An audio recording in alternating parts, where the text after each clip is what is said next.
Going too much into detail, let's have a quick look at two types of capital we normally will see around us. The one that we talk about, human capital, it includes individuals' knowledge, skills, and attributes or abilities.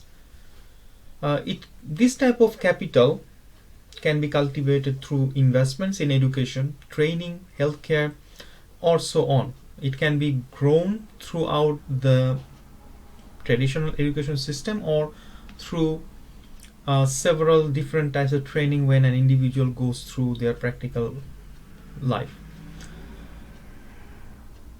So Adam Smith and Alfred Marshall, actually they are the pioneer in proposing this human capital terminology, which often is recognized as one of the primary drivers in economic growth.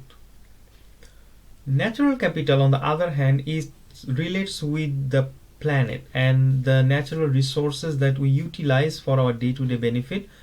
It can include water, forest, minerals, and so on. So you can see these two types of capitals are very important in any economy, any geography, and any country. For the businesses are actually always utilizing human and natural capital to progress their business. And sustainability issues are always interconnected to this human and natural capital.